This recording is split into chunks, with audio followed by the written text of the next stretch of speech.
Good morning, Andy, and welcome to the book replay. I like to yap about books, and my name is Shama Godos, and it's a pleasure having you here. So, how are you feeling this morning? Thank you. Good morning to you, Shama. And I'm feeling great. What a pleasure it is to get to speak to you today. To start with, how is New York at this time of the year? Because I think you live in New York. Yeah, that's Yeah. right. New York is icy. This year we're getting a real winter. So it's very cold and set to get colder. I think we're expecting some snow today. So if you're based in Lagos, consider yourself very fortunate that the weather is much more bearable, I think. Although I've learned, having lived in the US for some time, to make the most of the cold weather. It's also very good writing weather as it happens. Yes, it is. Yes, it is. Yes, it is. I think the only relation I have to that is I live in one of the coldest places in Nigeria. That's Jos. It's over 1,000 meters above sea level. So, I mean, when I see 14 degrees, I see 14 degrees at night. Even now, I have like some socks on because it's pretty cold. Well, yeah, about Lagos, what can you tell us your favorite part? Because I think you were in Lagos, like, was it a month ago or 3 weeks ago? So, what's one thing that you remember in Lagos? That's a good question. So this was my second time in Lagos. I first came in 2019, specifically for Ake, just as an audience member, because I've long been fascinated by Ake and I love the concept of it. And also, so my best friend here in the US is Nigerian, and I am a huge fan of all things Nigerian culture, be it literature, music, fashion, architecture, um, cuisine. So I've considered myself honorary Nigerian. I've conferred that title on myself, and she even says to me, like, yeah, sometimes you know more about what's happening in Nigerian sort of popular culture than I do. So I've always loved it, and so when I went in 2019. I felt like my feet didn't even touch the ground. It was just a dream come true to be there and see it in person. This time going back though as a guest of Ake, and getting Yeah. to talk about my book and meet other writers, it's almost indescribable. I know I'm a writer and I'm supposed to be able to have a facility with words, but it really, on such a deep level, really stirred my soul. And I love the bustle of Lagos. I don't know what it would be like to live there 24 hours full time, because obviously, as in all things, it's one thing to visit and another thing to live there. People say that about New York all the time. And Lagos just has a dynamism and a joy and an energy that I think is not to be taken for granted if you don't, encounter it very often. I will also say that I lived for a time in Abidjan, Cote d'Ivoire, which is, elsewhere in West Africa, and saw like a similar sort of bustle and dynamism and sort of joy for life. So it felt in some ways a bit like, a bit familiar and a bit like being at home. But that's what I loved. And of course, the fact that it was, coming up at the end of the year. I missed some of the other major festivals that were happening in Lagos for the season, unfortunately. But I got the sense that we were in the middle of a real sort of cultural festive moment. And that feeling, that sentiment was very strongly in the atmosphere. So that was what I loved. That's a very beautiful way to describe Lagos. I'm so happy that you had a good time here. I'm And curious well, your about what second. you felt, because coming from Jos, like, how is it for you? Do you spend a lot of time in Lagos, and how do you find it compared to Jos? Okay, so first, I'm a city. I'm sorry. I'm a quiet farm boy. Because when I was reading about Barbados in your book, I was like, this is heaven. Because I mean, everybody, you are less than 300,000 on that island in one country, and I was like, okay, because I come from because in Jos, I think in Jos we're more than 300K. Anyway, so Lagos is a change of pace. I lived in Lagos for I think about 4 years before I took my bags and ran. Yeah. But I miss it, and if given a chance, I will return because whenever I go to Lagos, from the moment I step foot in Lagos, the moment I step out, I'm busy. I have people to see, I have things to do, and I'm a busybody. Like there are so many writers there that I would like to hold a mic to. So I would like to go to Lagos, but after maybe like I like to go to Lagos to return tickets. Yeah, let's put it that way. I like Lagos with a Yeah. return ticket. I love that. Yeah, that's fair. But yeah, switching over to Barbados because I'm really fascinated by the island. I read in your book where you said it's 166 kilometers square. And first So question is miles, when? miles, Oh, square miles. miles. Yeah, 166 yeah. miles. Ooh, okay. But still, that's still within range because that's kind of like the distance between what I say two cities here in Nigeria. So I can Yeah. imagine. So, but first, let me even ask: when was the last time you were in Barbados? I was there in actually in October. Yeah. So I go fairly often. Yeah, I go at least once a year. I think there was maybe an exception during the pandemic when we were all on lockdown, but I go at least once a year. And, if I'm lucky and if I can justify a pretext, more than once. Honestly, any stiff wind that blows, I try to find my way to Barbados. I really love it and I still feel deeply connected to it. It's home for Ooh, me. yeah. Same. Yeah, I could say the same about Joss. Like even when I was away, any wind, every day I just was justified. I tell all my friends, come to Joss. I would house you. Just come. We're not talking about your book yet, but still talking about a theme from your book, which is there was this like strong sense of national identity that was all over the book. Like everywhere I could see patriots. Even I was convinced. I thought that maybe I'm part Barbadian. That maybe if something had shifted, maybe I'll be born there. You know? Yeah. I was recently reading something that said that the majority of Barbadians have Igbo roots. Yeah, I read that So, too. yeah, yeah. I mean, so I couldn't really help but reflect on, my Shama as a Nigerian, like me and my country. But first, I'll talk about size because, okay, the number, I think the population is, I think I read somewhere said it was just over 280,000. That's And right. in just here, like I said, we are a lot more than 300,000. And yet still, we are still small in the sense that whenever I encounter someone from Jos outside, and I'm like, what quarter do you stay? They tell me, oh, they stay at maybe like Tudunwada. And then I start to call random names of people I know in that place. By the time I get to the seventh name, they're like, oh, I went to school with that guy. He's in my church. So we feel small. So I wonder, is it like that in Barbados? Like, does everyone know each other? Very much so. So maybe not literally everyone knowing each other, but it's small in the sense that, for example, if you are a nurse and you go to a party or an event, you can look around and see people who you've treated. You know their diagnoses, you know their issues. You don't divulge them, but you sort of Yeah. know people on a very intimate level. If you go out to run errands on a Saturday morning and you don't run into someone it's almost unheard of. I mean, Ah. everyone, yeah, it's small enough that you might go to let's say you live in the south and you go to the north. Maybe you don't run into somebody but if you do run into people, it's not at all unusual. I have a dear friend who came to visit me in New York once, and at the end of his visit, he said, "I don't think I could live here.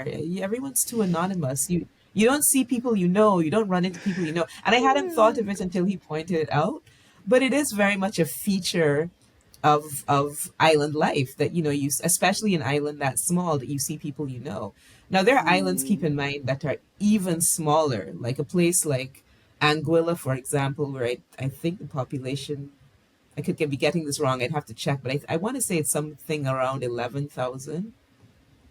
Those people, if you go to the supermarket, you go to have your gas pumped, you go to get your hair, everywhere you go, the person directing traffic is somebody who you not only know, but like the generations back, their families, their children, where they went to school, what they did when they were 10, that level of deep, deep, deep intimacy. And of course that comes with pros as well as cons, but it's definitely a feature of island life. Huh. Okay, so what is the political environment like? Because, okay, first, why, like, just we are small, but I don't have to worry about, I mean, my governor doesn't have to worry about the GDP. We get our allocation from the state. And, King Charles is never ever going to have any reason to come, because I saw that in 2021, Barbados became a republic. So I've always wondered, with that, like, how small it is, how is the political environment like? Is there a lot of participation? I would say yes. Yeah, it's a true democracy in the sense of active, thriving democratic participation. I mean, people have, as you might have picked up in the book, people have strong participation in civic life. They have strong opinions on all matters related to Barbadian society.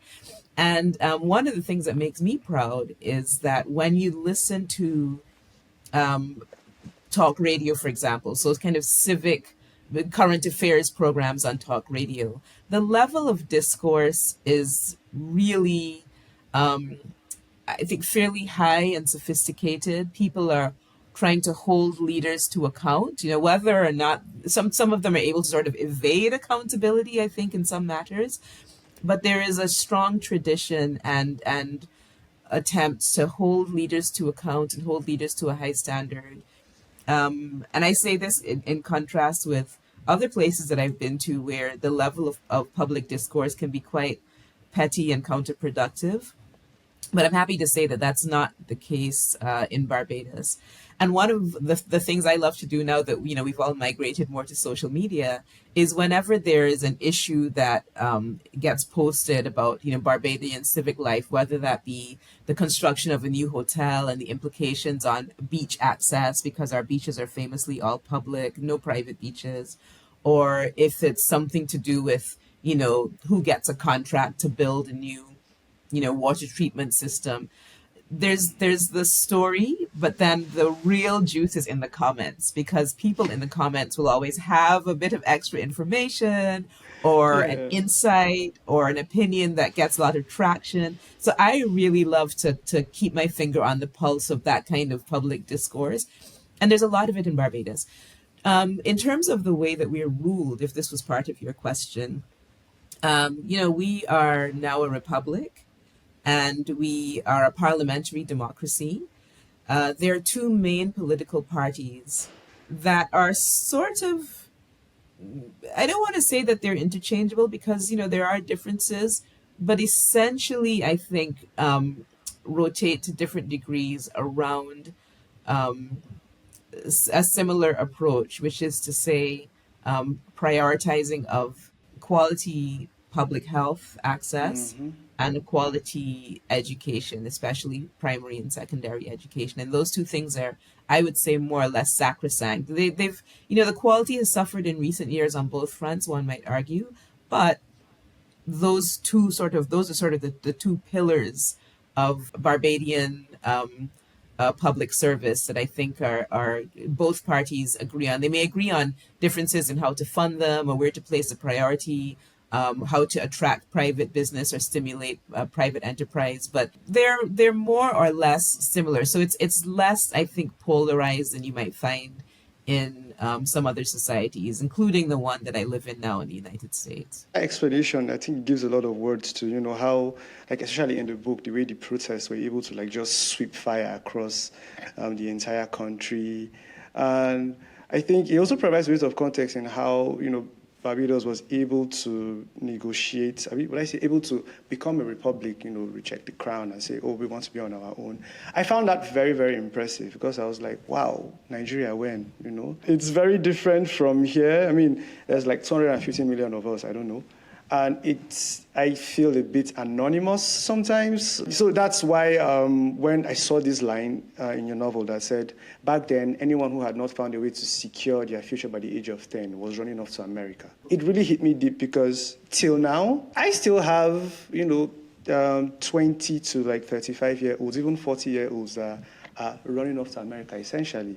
Every time I pick up Instagram, I see a friend of mine and the picture has changed, and I'm like, this is not Nigeria. And then I ask, it's like, oh, I left like 2 weeks ago. For Nigeria, that has really done a lot for how we move forward creatively, because now a lot of our writers, they've all gotten like creative writing scholarships and they've gone. I've seen how that has taken down our country. So I'm wondering, in your book, when people started leaving Barbados to America, how did that like affect, the progress, the social progress of Barbados? So I'm interested Yeah. in that.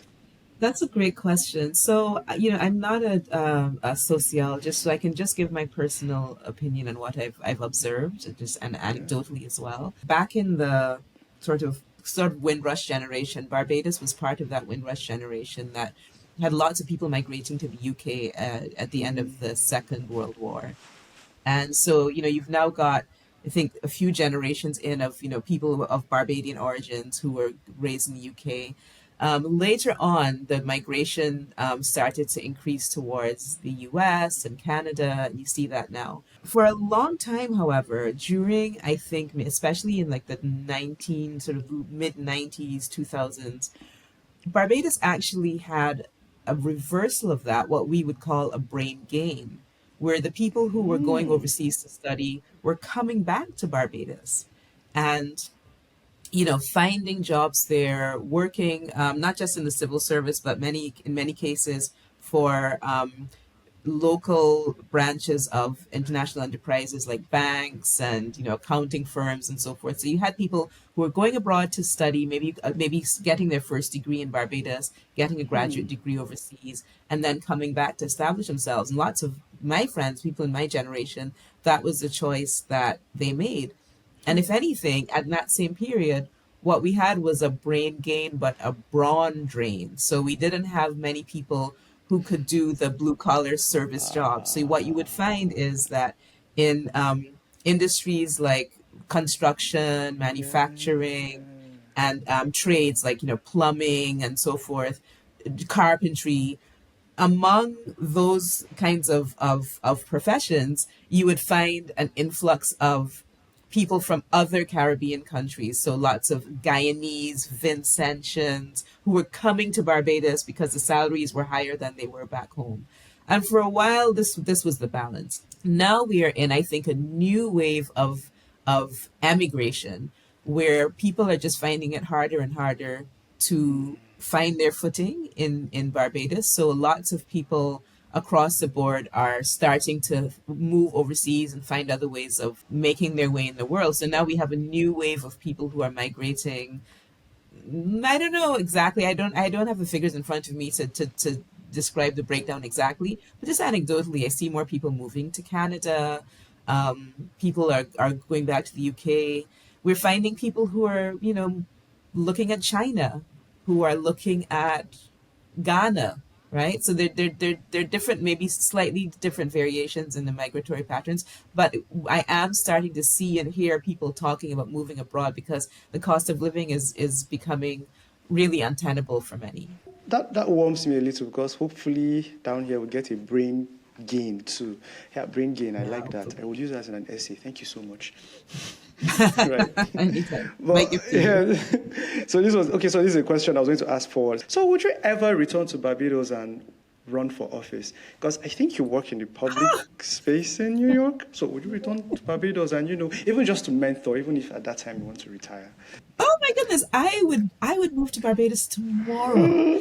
Right now my setup is not such that I can. I mean, I have family obligations here that make it not so simple. But yes, I feel, and maybe you felt the same way about Jos when you were in Lagos.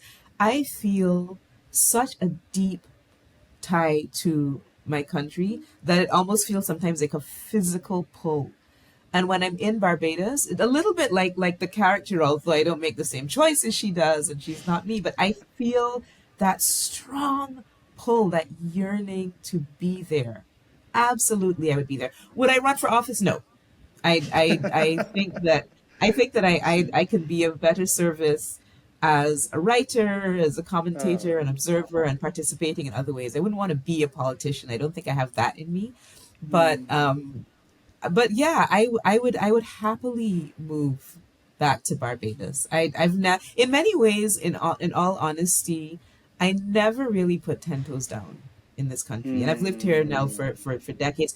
Technically, I've lived here longer than I was living in Barbados, but I never put 10 toes down. I never saw myself as American. I have always known that I am a Caribbean woman with deep, deep, deep roots in Barbados, and I feel, and I also see myself, to bring it back to Ake, as a diaspora daughter, and it's one of the reasons that when I'm in Nigeria, when I was in Cote d'Ivoire, there is a dimension of familiarity and homeness, even though I'm not of that place directly. I may not speak all the languages. I may not have that direct lived experience, but there's a way in which, as a black woman, as a person who feels this common cause with the diaspora, I feel very comfortable and I feel very much at home. So Barbados is that kind of rooted place for me, for sure. Yes. Oh, I can understand that. I can understand that. Oh, that's good. Okay, I have my answer. I have my answer. I know you want to go back. Yes. Okay, so let me just move to the next section, which will be where we are getting into the novel. I think that's like All safer right. ground. I have my copy here in case I need to refer to anything. So yeah. So I have my copy. I Good. tried getting this was a miracle. I got the last copy at Ake. It was a novel boss with so much life. I mean, because I think by the time I was done the first time, I was like, what do you even expect from a novel with a name that says "Let Me Liberate You"? The title is kinetic. There was a time when I think for the second time when I was reading the novel, I was acting out the scenes as if I was on stage because the dialogue sparks. There was this part where Saber is on a boat and the fishermen see her and they're like, "All right, say, do your thing." Yeah, so I did this dance in front of my mirror. You got it. You're very close to getting the Bajan accent, Shama. Woo! Yeah. Right. I know this. I mean, this convinced me because I thought, like I said, I thought Barbados was heaven. I was telling everyone in my super secret book club, like, guys, get this, get this. I wish we could have more copies here because I would. I wish, yeah. Maybe next time, Book Buzz Foundation, if you're watching, make it happen. True. I shall get this to them. So that made me real curious about the name because it's so perfect. I think I read Tibatel, Isilda, Let Me Liberate You. And I was like, is that where the name came from or like did it drop from heaven? Because it's too perfect. Oh, that's so interesting. I have such an interesting story about this title. But before I tell it, I'm curious, what did you think it was about when you saw the title? I walked in when you were just talking about when you were talking about the book. Essentially, you were saying, "Oh, a girl goes back home, and she essentially starts what they call she starts a revolution in Barbados." Yeah. So that was what I got. And when I saw "Let Me Liberate You," I Okay. was Yeah. like, "Okay." So I came in expecting a rebellion and everything, but it's so much more because. I don't want to give everything away because I have a review. I have like a Yeah. 30-minute review where I talk about this book. Okay. I could read this 3, 4, 5 times and I'll still see different things. So, yeah, it's your chat. I could talk about this for the next 10 minutes. So, Um, well, I will tell you about the title. So, the title "Let Me Liberate You" was actually a title that I had to come up with when my publisher rejected the first title. The first title and the working title for years for this book, as I was developing it, was actually "The Monkey Blackout," for reasons that you understand if you've read the book. And I will just say that monkeys feature prominently throughout the novel. I happen to quite admire monkeys, their tenacity, their self determination, their ability to unite and join forces in their own common interests.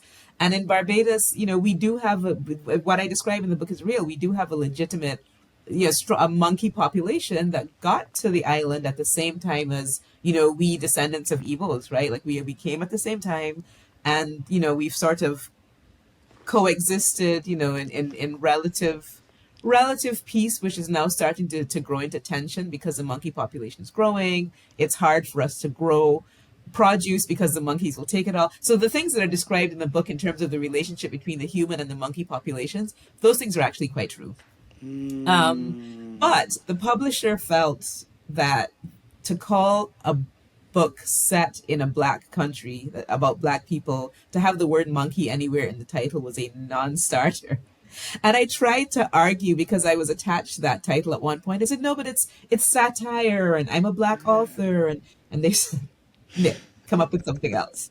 And so I had to think about it more. And it actually was a good exercise for me because it forced me to take a step back from what I had been sort of used to dealing with and just assess the novel and see like what else could capture this story and also capture that sort of winking tone that I employ throughout the book. And so Let Me Liberate You, I think, was the title that we settled on. And it now that it's out in the world as Let Me Liberate You, I can't imagine it with any other title. I cannot imagine it as a monkey blackout even, but I get Yeah, yeah, me either. Now that it's out. yeah, I understand. Yeah, I do working titles and I change titles myself, so I can But understand. sometimes you get attached, right? You get attached to it. Personally, I'm fighting with an editor right now because he wants me to take out a line in something I wrote, and that line is kind of like the first thing that came to my mind. But he's making a lot of sense, so um, You can use I it in perfectly something get it. else, maybe. Mm. Okay. I know it's Yeah. hard. It's hard. It's hard. It is.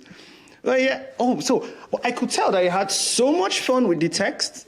There's this one of my favorite lines where I think I laughed out loud. It was Basquiat putting on his face like a Basquiat hat. I was like, and because I'm a fan of puns, like they just come Yes. to my head, yeah. And I think it was at that point I realized that, because after that joke, and I laughed, I thought about it, I was like, okay, this could easily have been a serious novel because, I don't know, it's one of those novels that sort of like cuts a cross section through the general oppression that we face because there's the regular racism, there's some bits of colonialism, there's, that labor, the blue collar versus white collar thing. So it touches all of them and it doesn't just skid and just touch them.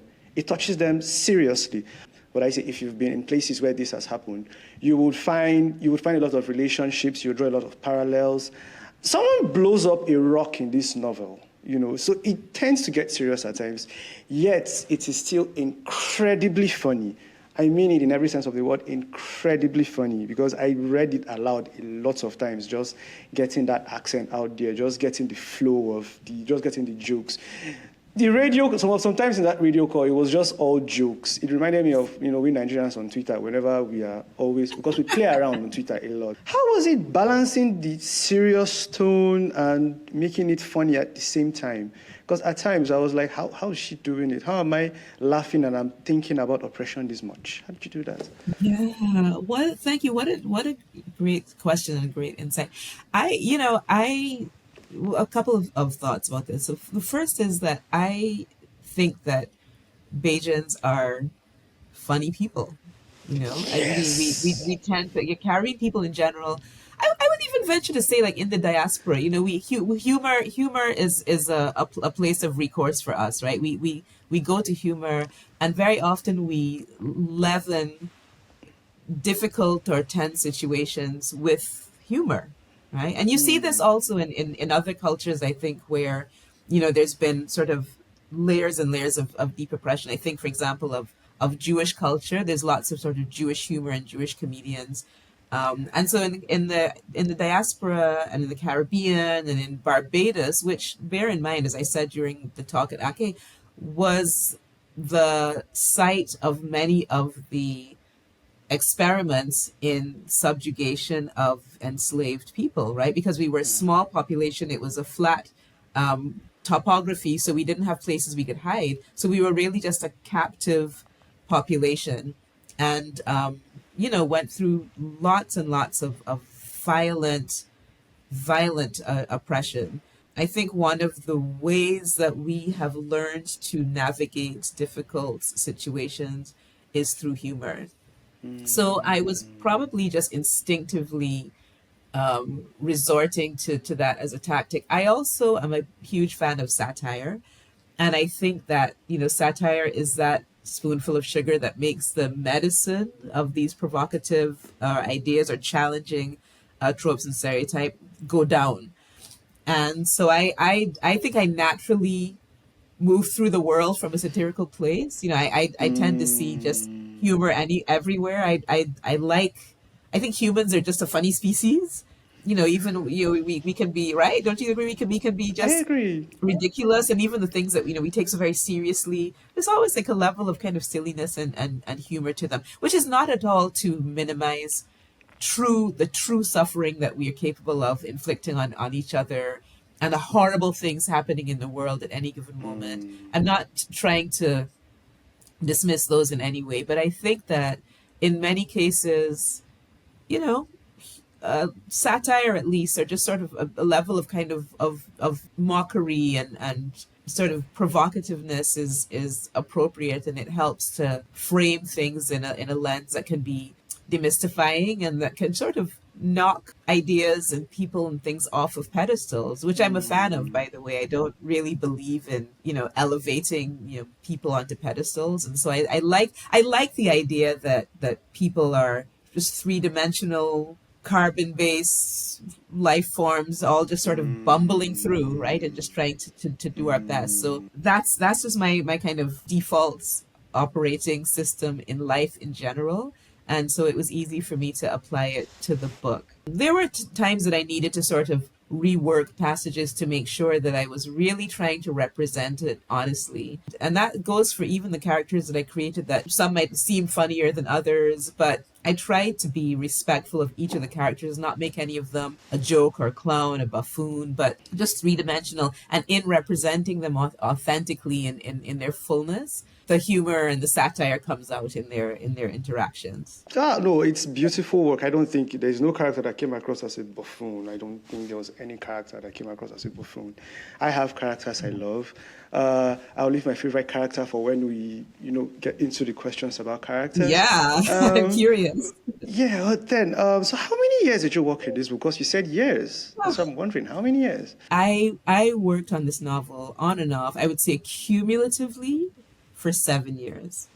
And it's incredible. I know. For such as it's a slight, slim volume. When people tell me they like got through it in an afternoon or a weekend, I don't know if to take that as a compliment or just because it took years to write this, and I just countless drafts and revisions. But it took a very, very long time, and also part of that length was to even give it time to marinate, Yeah, right? marinate, And yeah. also to sort of catch up with cultural and political moments. So there were times when I would put the novel aside and I would be getting on with life, working on other things. And then something would happen in Barbados or somewhere else. And I would think back to the novel and fold that into the book. So some of the crazy things that happened in this book really did happen in real life. So much so that the publisher asked me to write a disclaimer at the very beginning saying, this any resemblance to things is pure to actual events is purely coincidental. But yeah, it took long enough that sometimes art was catching up with life and sometimes life was catching up with Mm. art. Oh, 7 years. I mean, it shows, and I think it's okay for its size because I got the sense that it could be twice its size because some of my favorite characters, like Ian, for example, I would have loved to read a lot about Ian. But we get Yeah. just about 3, 4 shots of him because he's such an interesting character. He's this oblivious, I'm so cool, but I don't know why I'm so cool. Because if we're going to go into that exploration of Ian, I'm sure that probably we'll start cutting into queerness in Bayesian culture and all of Hmm. that. I even Yeah. noticed that when it came to Isilda's quarter, they were not giving a lot of pages because the conflict wasn't happening there. But I could imagine that you could have dragged even that land drama for a long time because I'm quite sure that that was also a boiling pot. Basically, That's authors such don't an like when I interesting ask them. point. I do. That's a great idea. I honestly I never thought of extending that. People have told me that they wanted that piece to go on for longer, but I never thought of stretching that out longer. That's Yes, yeah. okay. Yeah, Yeah. oh wow, I'm happy because when I start telling authors about sequels, they're always like, "Oh no, Shama, stop it!" But I might tell you that yeah, if you write a sequel, I'll be down. Just saying, just putting it out Okay. there. So yeah, talk to little A. They have a reader in me. So I just wanted to ask, what's the difference between parody and satire? That's a really good question. I see parody as exaggeration and Yeah, mockery in order to illustrate a point, or to point up a vulnerability, right? So it's more, I see it as more mocking, maybe even at times tipping into a little bit of cruelty. Not necessarily, it's sort of an exaggeration of attributes in order to point up the ridiculousness or the vulnerability of something. I think it can be a form of satire, but satire for me is about applying the logic of a situation and yeah. taking that logic, flaws and all, to an extreme that then feels ridiculous.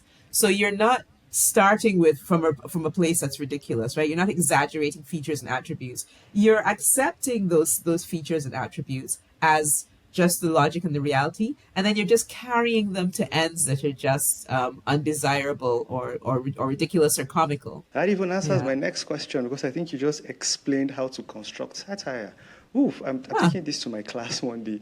But right now, our headlines, our current headlines, and the way the world is moving currently, sometimes the headlines they're quite ridiculous, like satire. I mean, it's something the Onion would publish like Exactly. years ago, and now that makes me a little scared for satire because at this point now it looks real. Because maybe 15 years ago, I wouldn't have imagined that a 20-something-year-old would be able to rouse a country. But right now, I can see even a child just being in the middle of the street and everybody just getting angry and following that child and saying, oh, yeah, he's right, burn this country down.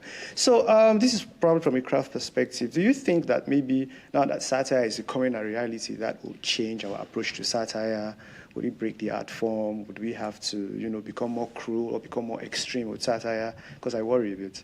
Yeah, I know. I think a lot of us are wrestling with that idea. I mean, under the current administration in this country, for example, during the first term of this administration, people were saying, this is satire. Like you cannot. It's almost impossible to satirize because on its own terms, it's so ridiculous that what do you do?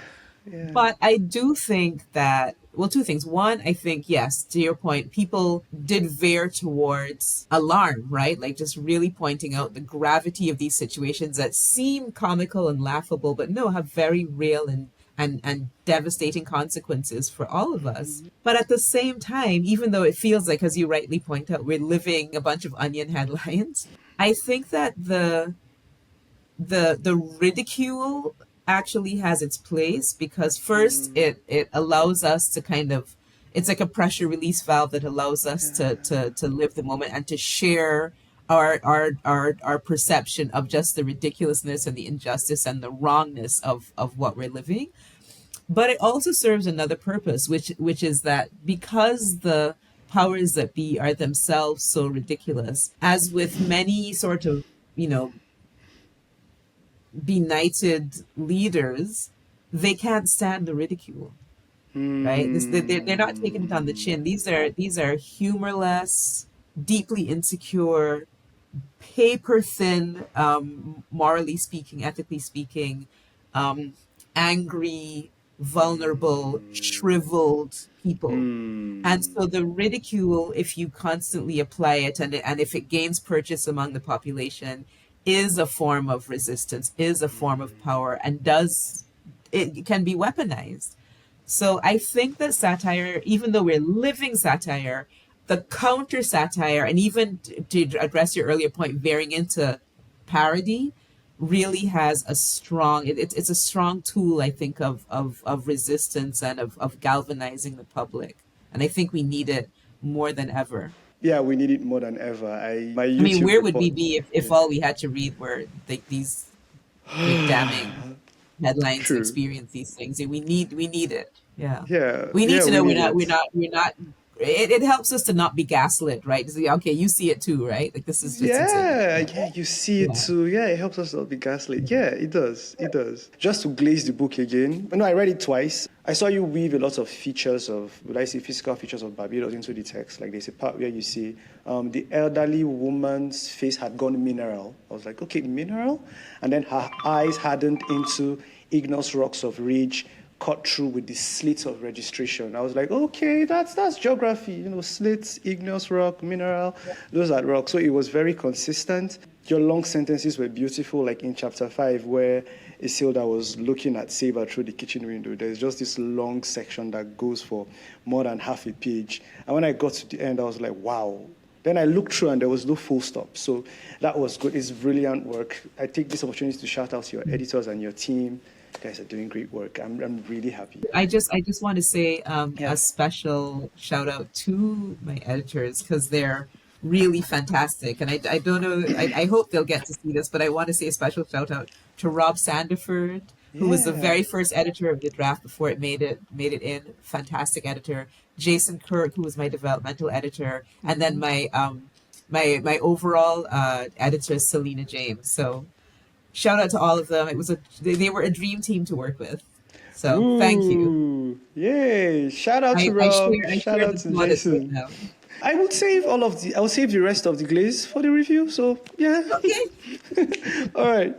Saber, she's a creative person in the Big Apple, and I hear a lot about New York being the melting pot of art. What did you see in New York amongst like maybe like the Sabers, the young colored and black folk in New York that made you want to write this novel? Like, were you thinking of the in that first chapter? I thought that maybe she was going to go back to New York. We're going to in the book was going to go back to New York, and I was going to see how like she's no longer gilded, everything has changed. And I said, okay, maybe that will happen like the sequel. But yeah, so You're what giving me basically? so many ideas for sequels, honestly. Like I had genuinely not thought of writing a sequel, but now you got me thinking. Um, so that main character, so I call her Sabri. However, you're not wrong to say Saber. And one of the reasons that I gave her name, the pronunciation of her name is actually deliberately ambiguous because it goes to this idea of her deciding who she is. We really find her in the throes of self identity and self determination. So I actually like it when some people say Saber, Sabri, Sabri, how do we call it?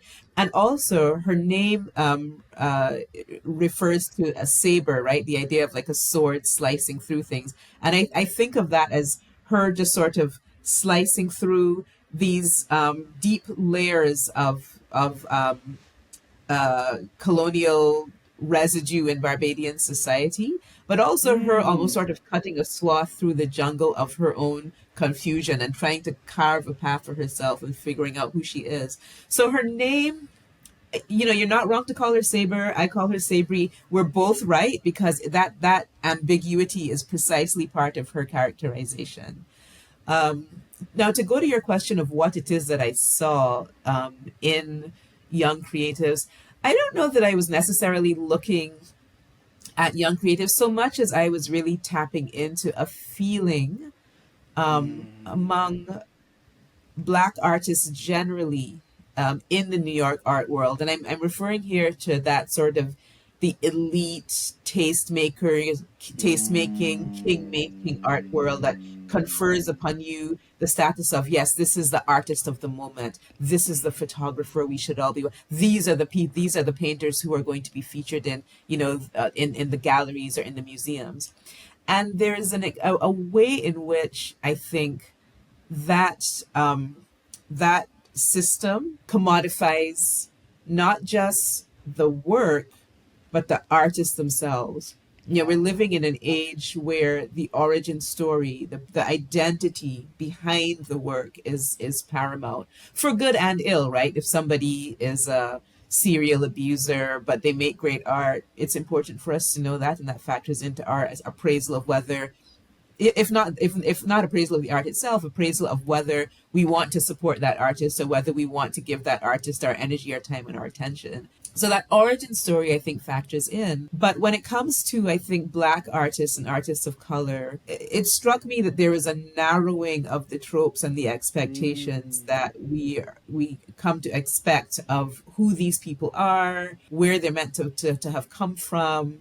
Are they telling a story that feels familiar to the consumers of this kind of art? And if they're not telling that story, what are the sacrifices that are made? What are the tweaks that you have to make yourself recognizable?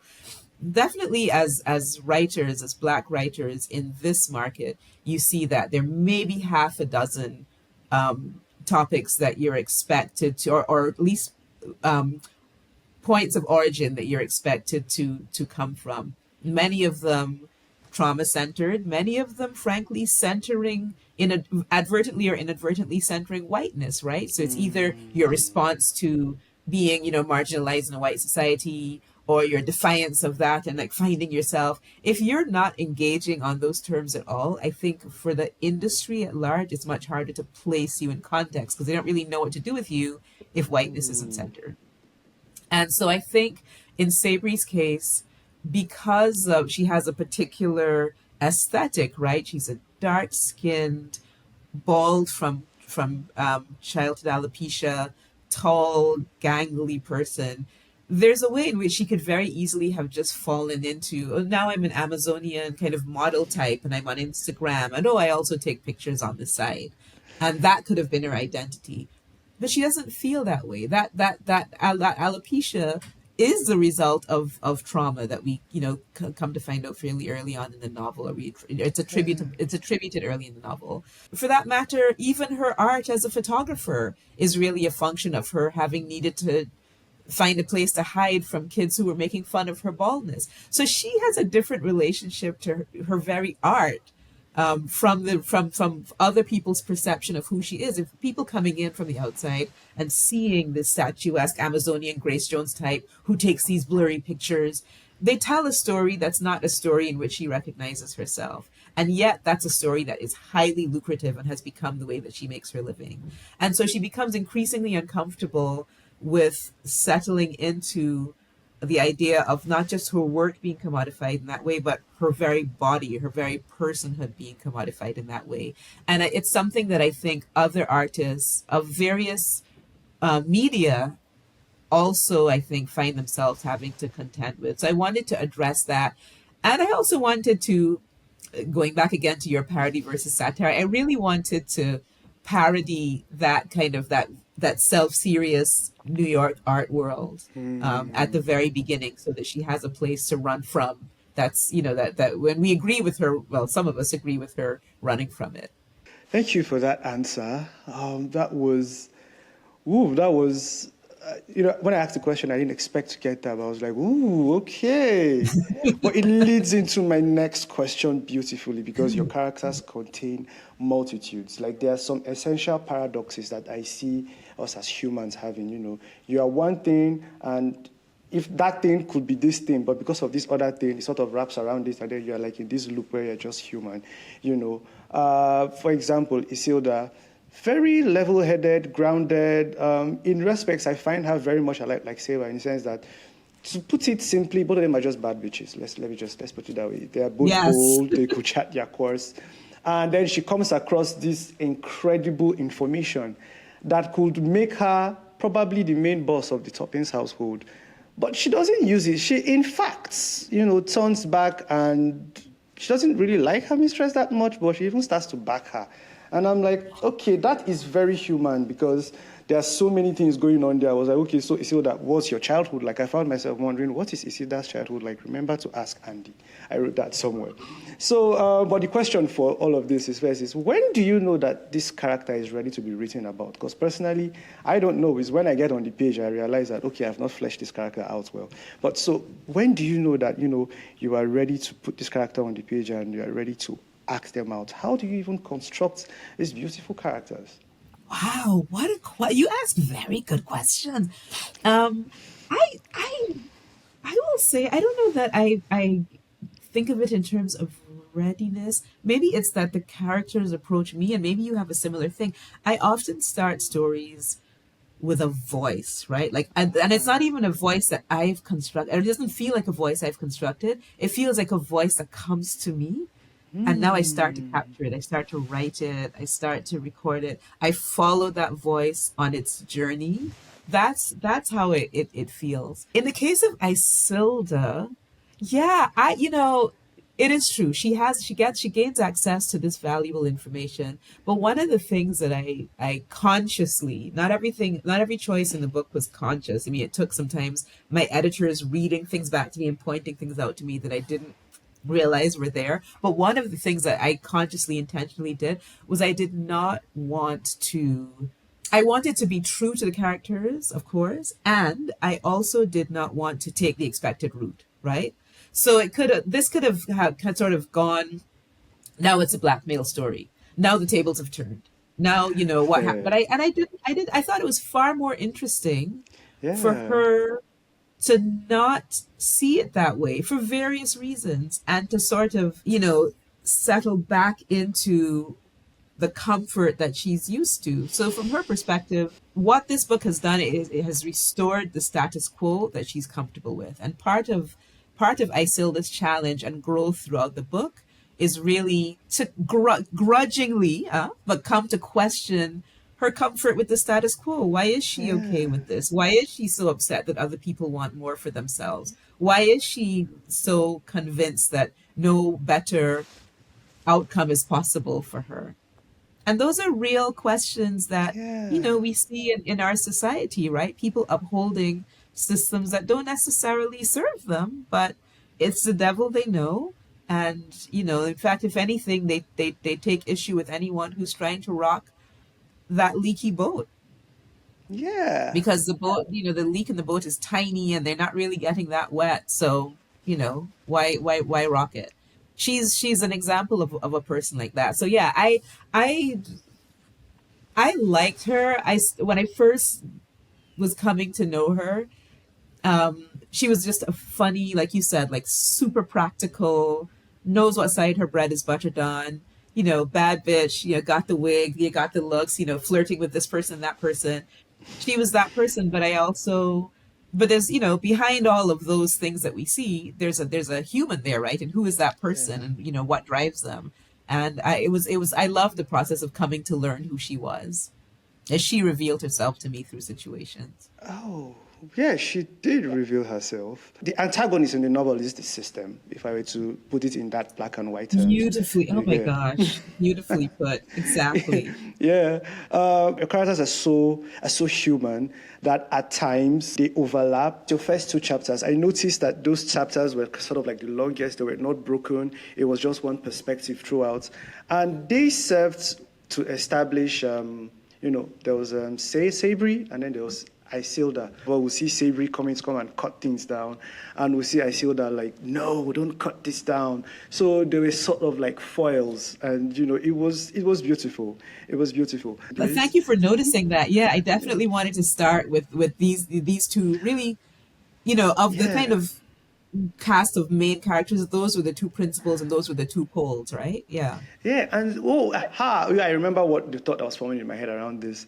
So yeah, then you sort of depart from that, and then in the chapters we get like this switch in perspectives, but it wasn't chaotic. And I was wondering, how was the management of all of these perspectives while you were writing?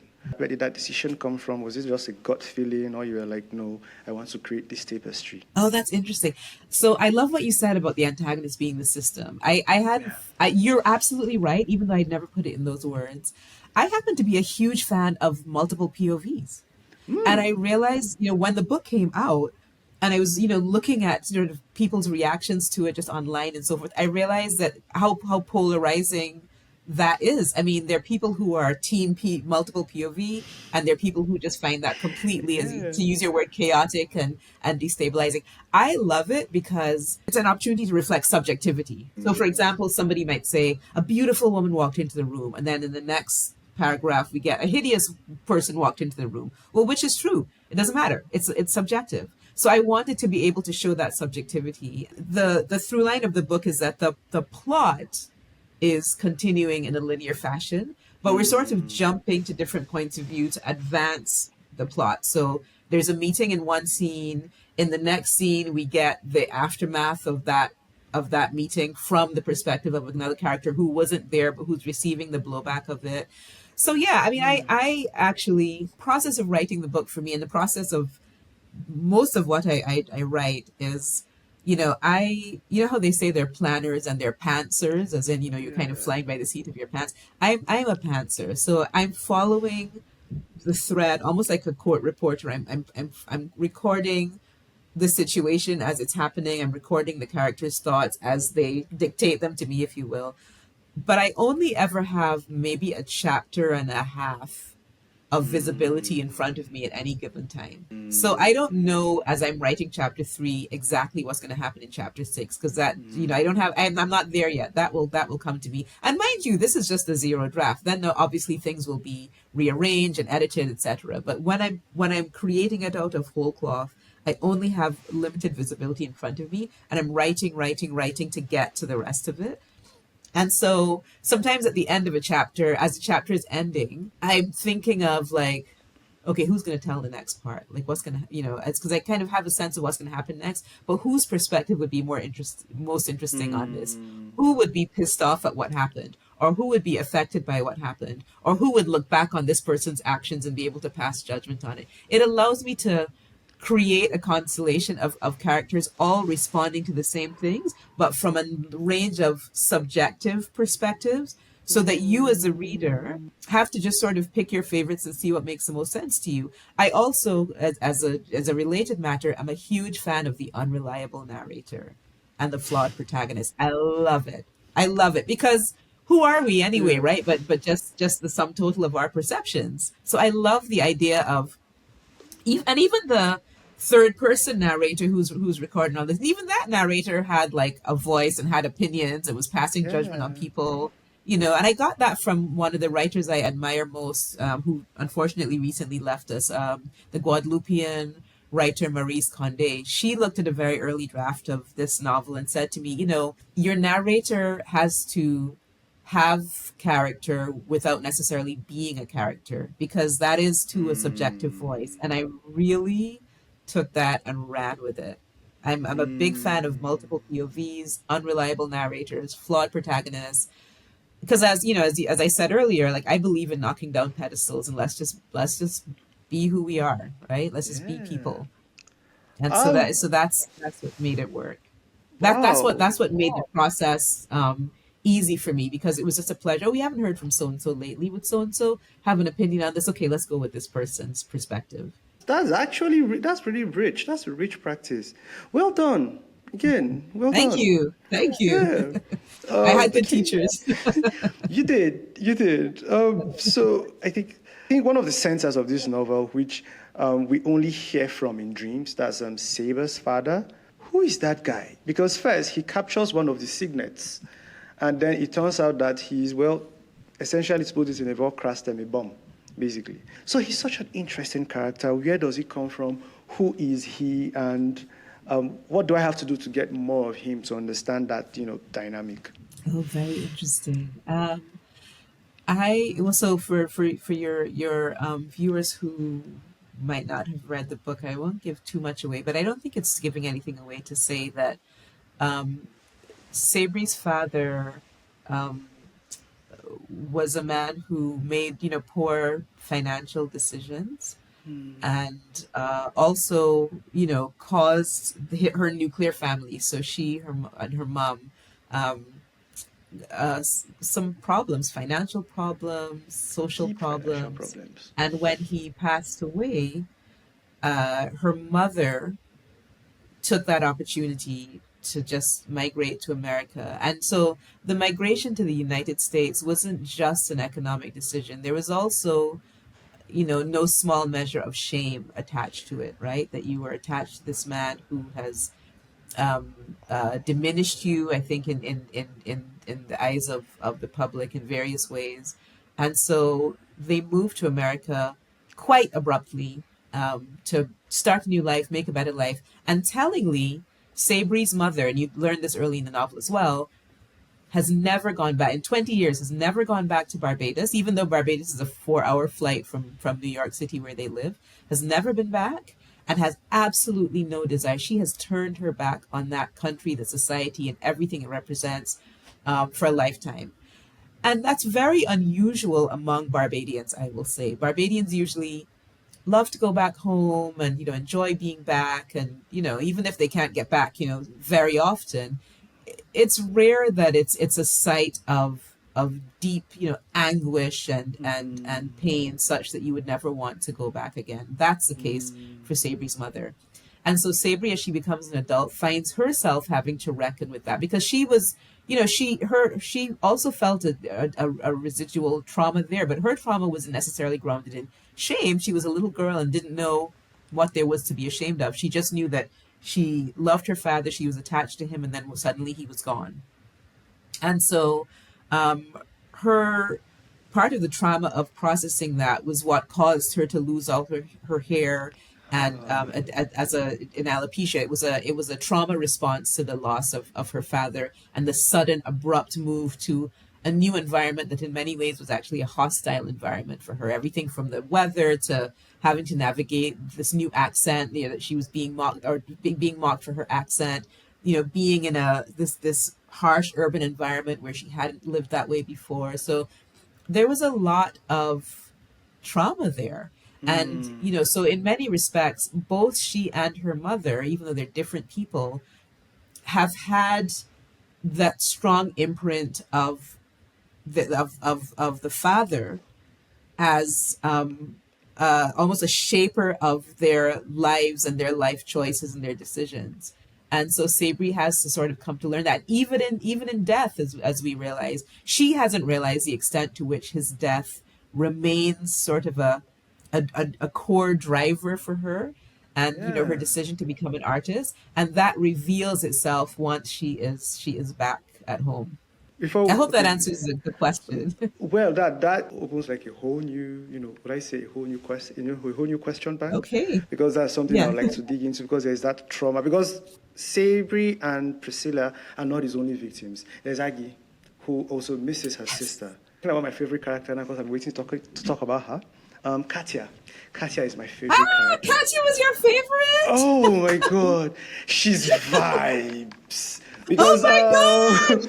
yeah, because her lines are the lines that I think like I've read out the most because I can imagine the typical Russian accent I see on TV, and Yes. then she's just always jokes. She's like, "Ah, girl, you run from me, why?"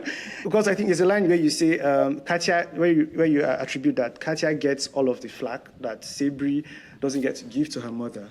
And then it made me Exactly. start looking at, Katya and Priscilla. I was like, okay, so in a sense, two of them are sort of like motherly to her. So there was that. Yes.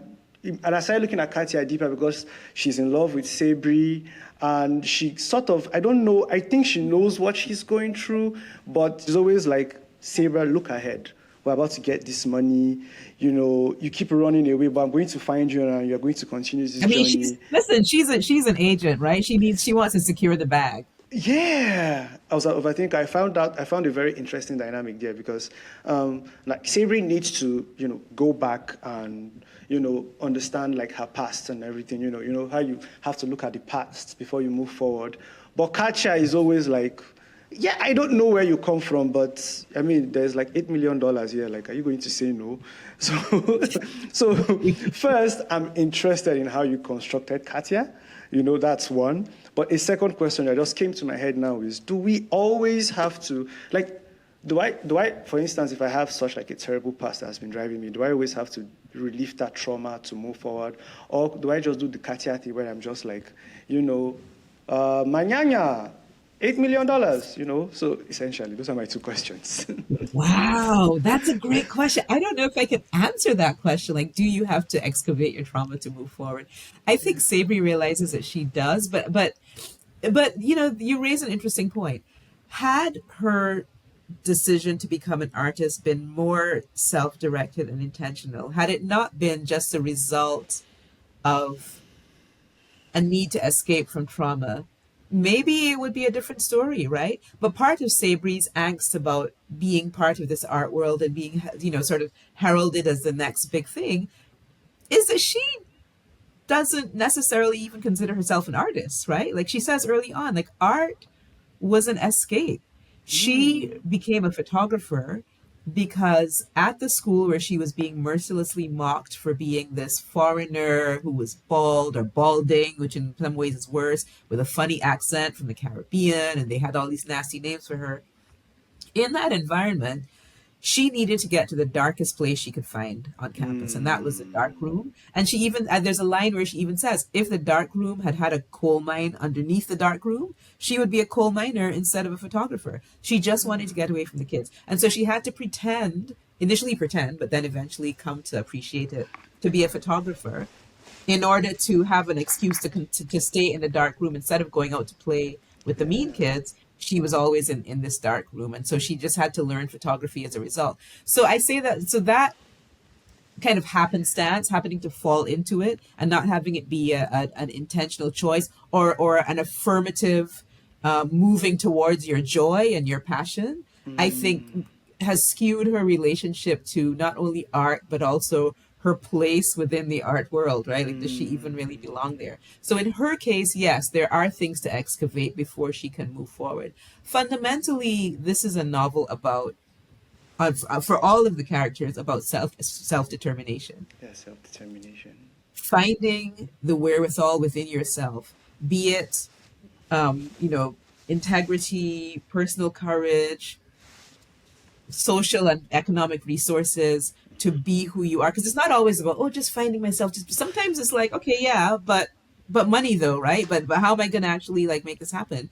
Finding the wherewithal to really exercise the truth of who you are, and finding a way to move through the world in a way that aligns with your true identity. For all of them, that's what it is. Even people who seem on the surface like they have it all together, like a character like Aggie. Like for all of these characters, it's about figuring out who that is, Yeah. and you know, extrapolating from that in society as a whole, Barbadian society is like, who are we today? What do we need to excavate? How do we move forward as a society? So I don't know if everyone needs to do it, but I think maybe I've just kind of self-selected like characters who actually need to go through that process to figure it out.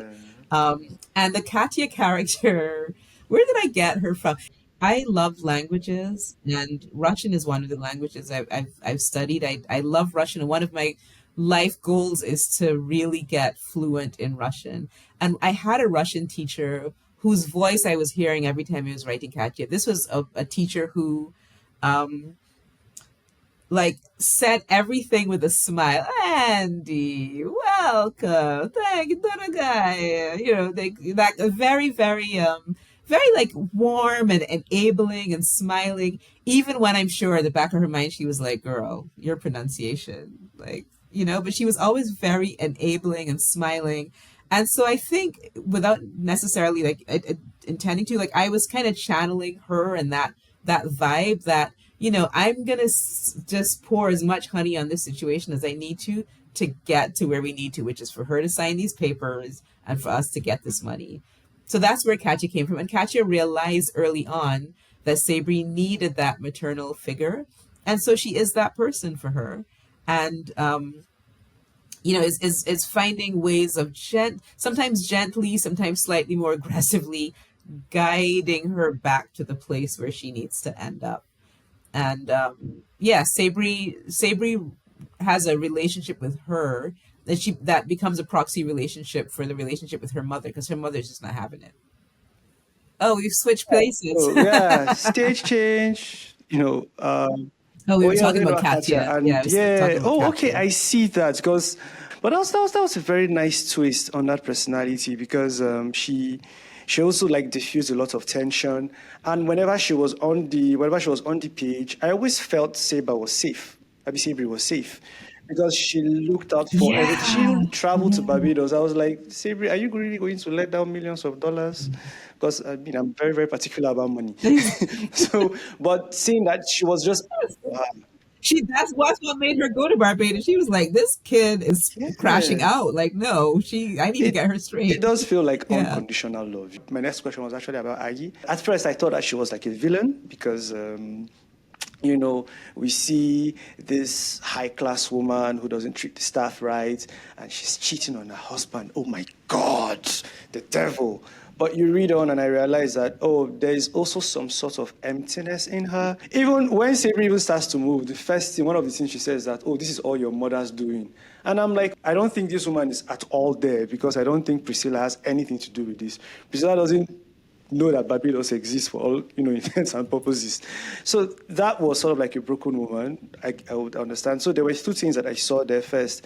There's across media, even with my friends, I see that mothers and daughters usually do not have a good time. Whenever they are going to fight, it's always bloody. I'm really curious as in to dig into deeper in how we can rectify that because it happens in your book. Lizette and Aggie eventually just seeing each other every day and not fighting, it becomes like, this sisterhood. So that's one. And then two, sometimes I wonder, is villainy just because, we are missing some love or, there are some like truly, really evil people? So yeah, those are my two questions. Man, can I just say once again, this has got to be one of the best interviews I've ever had. You ask phenomenal questions. Thank you. You're really. I'm a new fan of Book Replay. Thank Honestly, you you're so great. much. Um, Yeah, Aggie. Okay, so Aggie, I will say, from the writing perspective, Aggie did evolve. Initially, I did kind of cast her as a bit of a villain, but then staying true to my motive of presenting fully rounded three-dimensional characters, I became more curious about her, right? It's very easy for her to just remain the lady of the manor, the evil one who starts as unkind to the staff. But I wanted to round that out because I think everyone has those sort of has a roundedness to them. Even the most venal characters, there's a way they got to be venal Mm. characters, right? There's always something, and it doesn't. Sometimes it's trauma. Sometimes it's just you've had these unfortunate circumstances that have never taught you the lessons that would cause you to be a higher functioning human being. In Aggie's case, we learn fairly soon that she's new to the echelon in which she finds herself, right? Like she is one generation away from, barefoot country lass, right? And so because of that, she has even more stakes in maintaining that.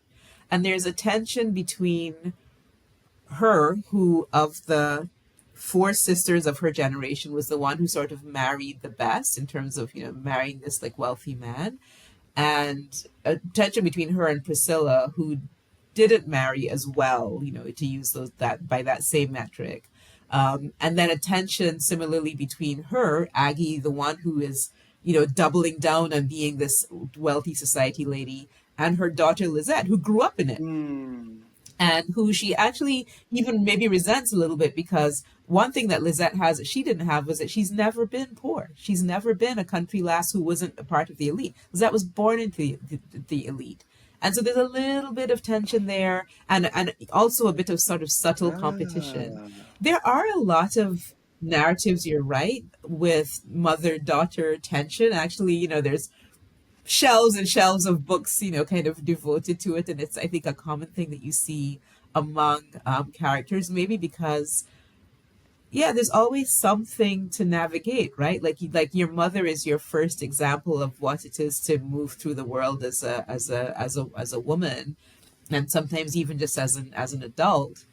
And if you find yourself either diverting from that path or taking issue with it, or the older you get and you start to see the cracks in your mom's facade and the vulnerabilities, that can lead to tension. So there's a lot there that's rich and worth exploring. I didn't necessarily set out to create conflict, but I do think that given who they were and their different thrusts and that sort of competitive nature that Aggie had, that the tension sort of developed organically between the two Mm. of them. Also between Lizette Savory, and yeah. Sabri, right, who is seeming to reject all of the very basis for her come up for her sort of come up and glow up in life, right? Like she's running away when she should just be back in New York, continuing to be in the spotlight and allowing them to glow in her reflective brilliance. Yeah, instead she's running away and putting on like weird flower bag dresses and just being a weirdo. Yeah. Yeah. Oh, okay. Okay. Thank you for that. Thank you for that. I will ruminate on that for a bit, because I might write a mother daughter story one day. Who knows? It's in the works, Yeah. Well, I think that's all I'm willing to do today for the characters, because now I want to head into Okay. I think it's the aspect of my questions where I call the manual for protesting. Because again, Let Me Liberate You is a manual. Yes. Oh, Because I interesting. look at the Okay. map of everything that has happened, and then, just my own experience with protest, and, because everyone has experience with protest in 2025 years, because almost every week it's something with the young people, and I'm not mad at it. First, I would like to start from the union meetings, because when I was reading the union meetings, I was like, that was when I decided that, okay, I need to know where you worked, and then I realized that you worked with the government. Am I correct? Well, I work for in Oh, for the development. I work for UN. the Oh, UN, okay. Sorry, not government. for the Sorry, it's UN. government. Sorry, my bad. Yeah. Because, okay. Also, okay. Yeah, you're also a lawyer. Yeah.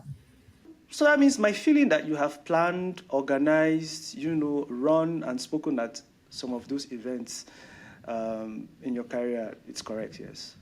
Not really. I mean, I practiced. corporate law, so I wasn't really on the front lines of a lot of these things. I mean, I may sympathize, I may participate, but I haven't led these things, but I have observed them. And Ah. things like the union meeting, even the meeting that happens with the UN, these are things that I've attended and observed closely. Um, and actually, Mm. I did a lot of this research, unsurprisingly, in Barbados itself, and attended union meetings and heard these kinds of firebrand speeches and the characters that come out and the repartee with the crowd. All of those things were just taken directly from experiences that I had in Barbados. Because my follow-up question was going to be that everyone is out there for development, but there was this clashing of priorities and there was this bureaucracy. And I was like, is that always going to spoil the pot? Is there no other way? Because I have a dream of getting development myself, So I was like, bureaucracy scares me personally because I it's just know. red tape. So yeah. Yeah, the UN, So like, I have to say, I mean, not to bite the hand that feeds me, but the UN definitely comes in for some, I think, deserved skewering, I would say. I mean, when when Sabri goes to the meeting with the UN and just discovers just how bureaucratic it is and how many steps are involved before she can get to what she considers real action and real impact. That's drawn from real life. I think anyone who has worked in kind of organizing and movement building is familiar with that tension, right? Like the plan, mm, organize, assessment studies, getting the funding reported, as opposed, it all feels kind of in the margins of the thing that really needs to happen. But a lot of it is legitimate, and some of it is just, you know, rearranging the deck chairs on the Titanic while, yeah. the ship is sinking. Yeah. So, I mean, that's just a feature of the space. So we shouldn't Yes. expect, a better office technology, social technology there anytime soon. Yeah. Well, is it a feature or bug? Yeah, it is a feature, but it's also a bug. It's a bug that is a feature, in my opinion, and in the I can opinion see of many that. people. I don't think I'm alone in that. In my opinion, in the opinion of people I've worked with, yeah, no, but I don't think Yeah. anybody likes bureaucracy. Yeah, but then, so back, I think, well, this is still down to the writing because you leave a whole speech in, Jessica's whole speech in. First, it was something because it was a mix of English and then it was Bajan inflected, and I was just eating it up. Leaving that speech would have radicalized me because she was really cutting into the heart of the issues, and what it did there was that it sort of elevated the book because at first I was like, oh, satire, we're funny here. And then when she gave the speech, I was like, okay, so this is serious. Change is about to happen. And I think there was a line that was said there where she says, why should we attack a messenger when the message is vital to us all? And, I wonder how that holds up with our current reality where we are out here canceling people. Like, does it really matter who uncovers the truth? That's the question, I guess. Does it really not matter who uncovers the truth if it does good? I guess that would be a better way to put it. I don't Yeah, know if yeah, you. that's a good question. When you were saying earlier about, younger, young people, like not imagining that somebody, a young person or anybody can just start a movement. I actually meant to push back on that a little bit because think of, for example, the Arab Oh, okay. Spring, right? And the Arab Spring Ah. began with a teenage fruit seller who was just frustrated by being Mm, constantly harassed by the police, forced to move, forced to pay a bribe, forced to move his cart. And he just got so frustrated that he self immolated. And it was such a dramatic move that was the thing that triggered so much sympathy for people who are constantly being harassed in these ways, like, with no real change. That then eventually was a thing that ushered in the Arab Spring that spread throughout the Arab world, especially in North Africa. So things can come from these strange places, and messengers kind of spring up from many different places. A lot of times reluctantly, a lot of times surprising themselves as much as anybody else, right?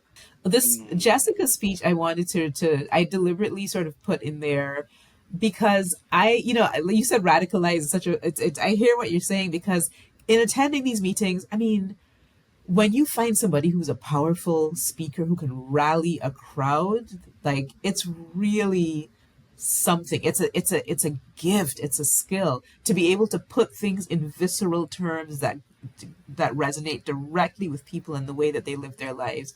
And Jessica is that person. But in Barbados, when I would go to these speeches, I would also there were people who really could electrify an audience, and you leave feeling like charged up, fired up. Okay, what's going to happen now? And sometimes for some of those people, it tips over into real transformation and action. And for Mm. others, it was just like, wow, that was amazing. And then by dinner time, like maybe the effect of it has worn off somehow. But yeah, I don't think everybody catches the fire to the same degree at the same time. But if a few people catch it each time, then you're onto something. But Yeah. then all of these vibrations seems to fizzle out when Savory goes to the Rastafarian community. you know. So yeah. I hear people that we are just never going to liberate at all, even though they are under the thumb of this system, simply because we don't want it. And why don't we just all go and become Rastafarians? I mean, I already have the hair. We could all you get. So because she describes them as poor with an ocean view, acres of farmland and potatoes for days. I wrote that line down here. It's right here. So yeah, I was wondering that dynamic of that. I wanted to interrogate that, but I don't have a question. But I was wondering, as regards to freeing people and then stopping at the Rastafarian community, how do we connect with those people? Where I don't know. Yours is Yeah. careful. Okay, so this is some there's a bit of history there, and I think it's worth going into. And forgive me if I go on Yeah, too long about no this. problem. In Barbados, there was a plantation owner, an enslaver, who I think maybe came upon a crisis of conscience, and as part of his repentance, he decreed that a seminary, a Christian seminary, was to be built on the grounds of his former plantation, which is, I think, now actually technically the oldest, if I'm right about that, the oldest seminary in the Western Hemisphere. I think that's correct. The oldest seminary in the Western Hemisphere, Mm-hmm. and actually a place where my father was both a student and eventually became a principal. Like I think one of the first Black Caribbean principals of that seminary. But the land around the seminary was meant to be land that was free for the descendants of the former enslaved. That was the way it was read. Because it was written that way, members of the Rastafarian community were like, bet we're gonna claim this land, and we are gonna form a commune.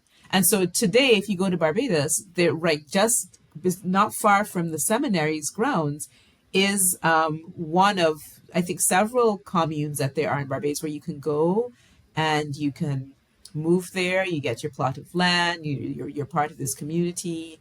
Um, yeah, and it's you're not, it's land that is yours by decree. I don't believe that there's like you're paying land tax or anything, because it was just decreed to be land that if you look like you're getting ideas. Yeah, I, Yeah, you could just go and you can join. I mean, I'm sure that there are procedures to join, formally to join the community, to the commune, but you can join this commune. And I visited as part of my research, and really, it's kind of as described, like just beautiful land. And the people there are, some of them are, their main focus is agriculture.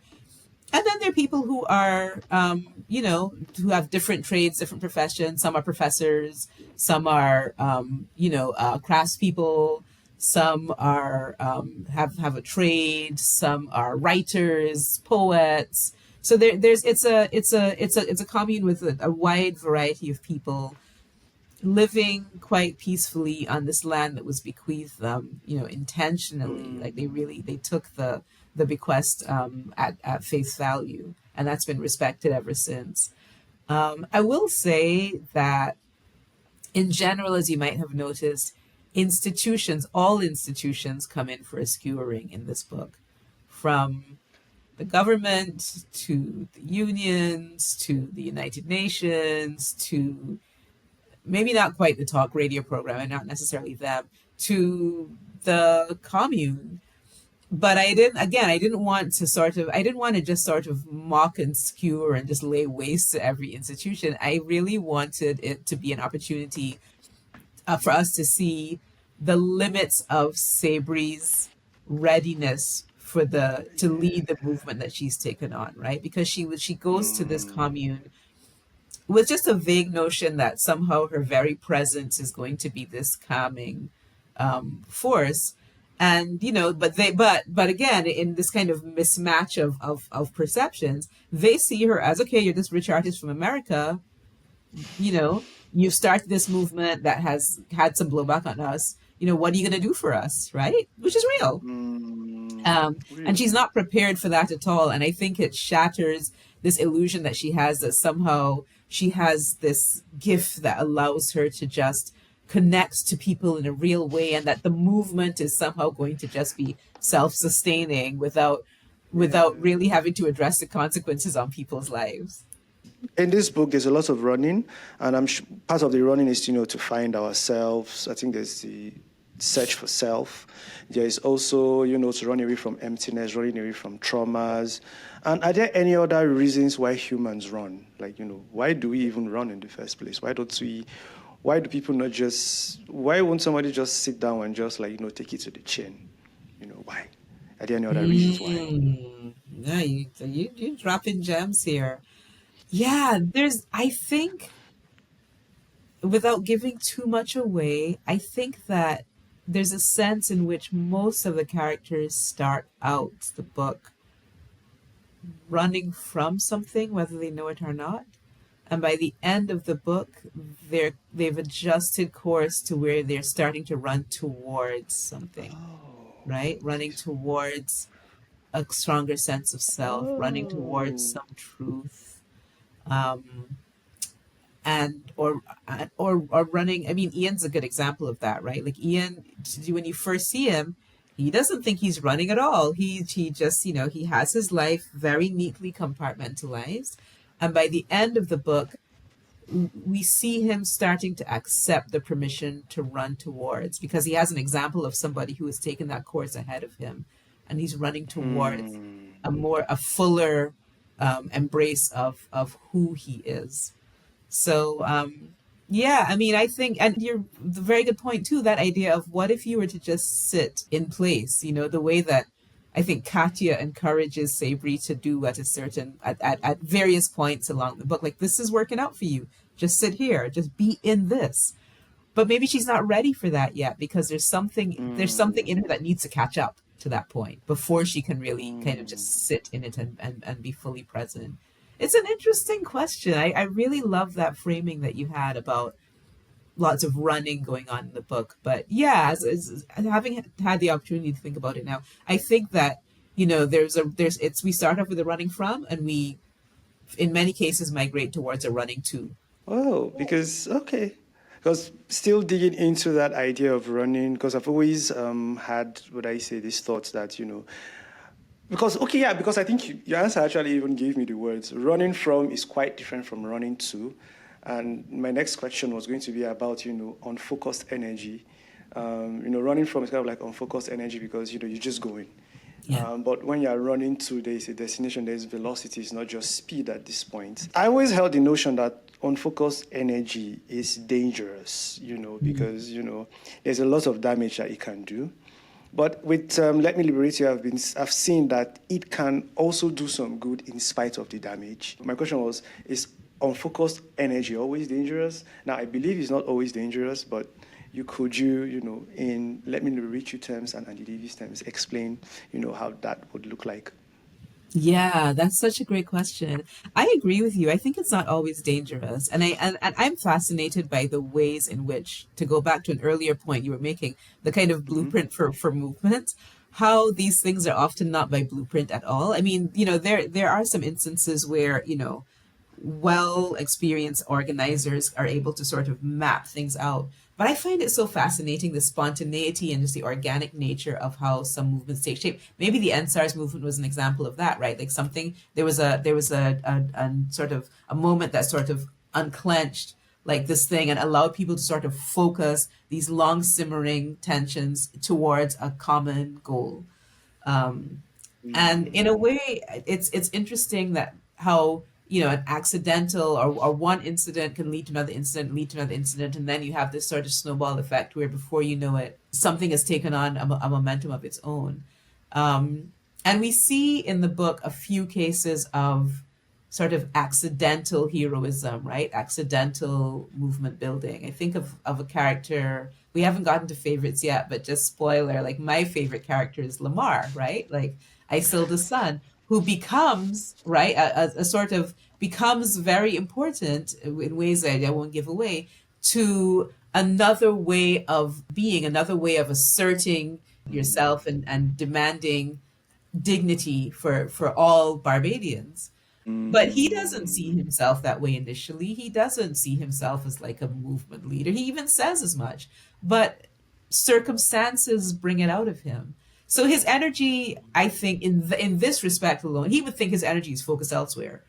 But there's almost sort of a residual sort of residual energy that he has that is unfocused for the moment, and gradually he comes to shift his focus in a new way that is actually more beneficial. I think actually I do even believe that some measure of unfocused energy is important because it's the same theory of the value of boredom, right? Like sometimes these things take time to gestate before they can actually sort of form something that you can then take and pursue. I think that the sort of almost accidental organic way in which things have developed in the book are an example of how the unfocused can eventually become focused, sometimes in healthy ways and sometimes not. I think I'll just ask my final questions. I didn't see the concert coming, but then I understand that it's because I'm not an islander. Because even if I was an islander, I would know that there's a concert just somewhere just waiting to happen. Yes, exactly. But yeah, but I think even in the text, would I say all talks of the protest sort of like died down?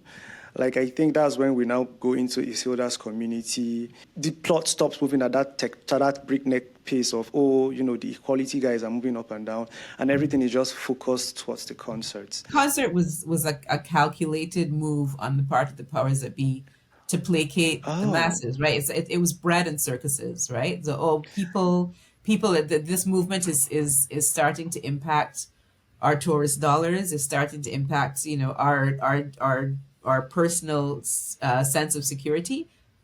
Let's put this concert Hmm. on, make everybody happy. We'll call it, something about reconciliation. It was Yeah. a very cynical, calculated move. It wasn't, oh, Oh. these people have a point. Let's address these deeper systemic issues. No, let's not address these deeper systemic issues that are going to upend the status quo and threaten our supremacy in this society. Let's placate them with music. Let's invite Stevie Wonder and Beyonce and make everybody happy. Let's invite WizKid and make everybody happy, right? Did you not read it that way? No, I read it that way. Yeah, Mhm. because my question was going to be that, would I was going to ask, like, wouldn't that sort of like deter the momentum? But I think I actually forgot that it was planned because, there was Yes, also crop over. I think there was also crop yes, over and Kadumendi. So I just yes, sort of like lumped everything together. So yes. because that really retarded the momentum. And that's why I say it's a manual because I think now I can see the enemy coming from far away. So I think maybe the next time we have any protests or any manifestations here and they're like, oh, let's do a concert, I'll be like, no, it doesn't work. No, fix the pipes first. So that would work. So and Exactly. everything. You know, I had a friend who I took to crop over one year from Kenya, and I remember him going to like the different parties and the rap concerts and everything, and he was saying, and this is back then, he was saying, in Kenya, there's no way that we would have a national festival like this and it not be a political thing. Like we wouldn't just have this just out of culture. Like it would have a political aim. Like it would be to placate people or to to bring people on site to whatever party's putting it on. And I found that so fascinating because that was not how it was. So I maybe somewhere subconsciously at the back of my mind, I was tapping into that insight that he gave me when I had them add on another concert that was supposed to, to reconcile the society. It was totally political, Yeah. but Yeah. coming from the the wealthy economic interests. I don't have a lot to say about the ending because I'll be giving it away. But I think just rather station, I'll say it was really good work. It was very surprising, especially when the when the land problems came up. Seeing how that was resolved, it also, I think for one of the first times because I personally had been feeling like really hopeless about all of this protests because I looked at what happened in Tanzania, where the government just quashed everything down and the country is quiet. So, but reading Let Me Liberate You, I've personally felt liberated because I was like, okay, we could fight. And then the second thing, when Lamar does what he does, I was like, oh, okay, that's another way to fight. I noted that down. But I think one of the final things that made me very happy was even after the reconciliation day, the people still had fight in them. In fact, everybody was now like, okay, let's make a change. People were sort of like awake, and that for me is a true win. When you are able to infect everyone, when everybody is now on board, like, okay, let's not let this movement die. For me, I think that was a real liberation. It wasn't just the, increasing the wages and all of that. So, yeah, that was like my final reaction to it, and I thought that it was a really, really good novel. And I'll read it again, and probably I'll have like a lot more questions. So I'll probably maybe mail you one day and be like, "Hey, Oh, I would you love want your to fill in some questions. questions?" I would be so Oh, happy to hear your questions. I am oh, curious though, thank you because so I don't know much. if you were going to get to this, but tell me who your favorite character was Did I? and Did why, I? and also who was your least favorite character if you have one. Do I have it? My least favorite character is Da Costa, Justice Da Costa. I skipped his question here because yeah, I thought he presented everything wrong that I would want to fight against. Because even when he was looking at the protesters, he didn't seem to get it. And my question here was, why do the oppressors just not get it? I mean, it's right in your face, you know. Exactly. Exactly. That's someone cooked here, you know. Someone cooked in this novel. So yeah, there's a lot to talk about. Yeah. Yes. Yeah, favorite Katya. But for me, why I like Katya was because I think I'm at the stage of my life currently where the past is the past, and I've looked at it so much that and I've made like so much peace with it. If I make any more peace with the past, I might become Jesus and ascend to heaven. So, so it's the future that sort of like keeps me grounded, and just feeding off of Katya's energy was personal for me. If I had like, because I'm currently like my own agent, I'm always like, oh Shama, move forward, don't look back. If Yes. you are going to look back, make sure that it's because you want to write a novel about it. That's why Katya is my favorite, and every word that comes out of her makes me laugh. If I were to adapt this into a play, because with the way I was dramatizing it, I was like, it's very dramatic. It could be a play. So I don't know, maybe you should talk to Little A about that. Maybe they should put it in. Because yeah, there's an angle. I mean, a good playwright could maybe just take all of that elements. I would like to play Katya, my Wow. leather Okay. and my hair. Interesting. And I'm like, girl, you run from me, girl. I would Top shit, love they like that. you. I So, would love yeah, that. Yeah, that would be inspired casting. I'd love that. true. It will be. It will be. So yeah, thank you so much. So I really had fun in this conversation. I did too. I have a lot more to talk. I have a lot more questions. A lot of questions that have come up, a lot of areas in the book that I want to go in. But as we are not spoiling it, I think I should rest because I am going to give a lot of spoilers. So good. So I think just to cap it off, I was going to ask you to ask me a question, but you've already asked me a question. So I guess so.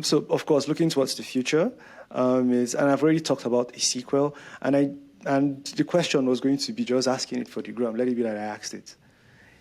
So if you were going to produce a sequel in this same universe, like, I would you have do that always said if offered? no, but your take on this novel has opened up new avenues for me. I hadn't considered it. I thought the book was finished, but you're right. It would be interesting to follow some of these characters a Yeah. little bit further. Yeah, I hadn't thought of it before, especially on the land issue.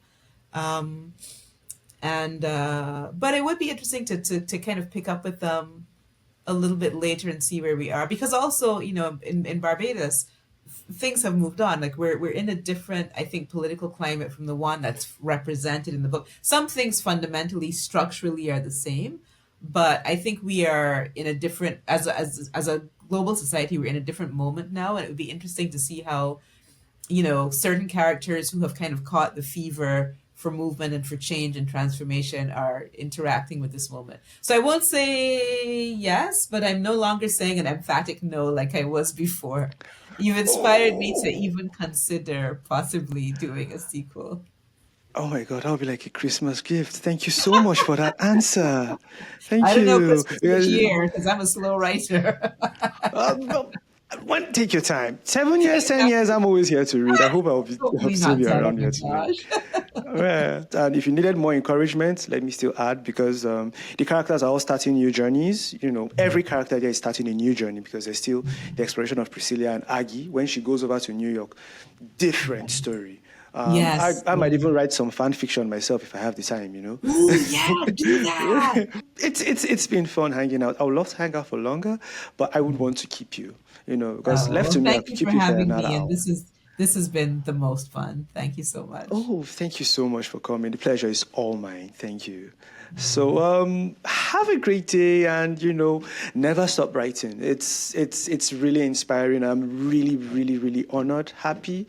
This has been by far the most fun interview I've ever done on this book. You ask wonderful questions, and you also, I'll return the compliment. Brilliant insights, great, careful, astute observer of the human condition. You keep writing and keep reading as well. Thank you so much. Those are very kind words. That's a lot of encouragement. Thank you.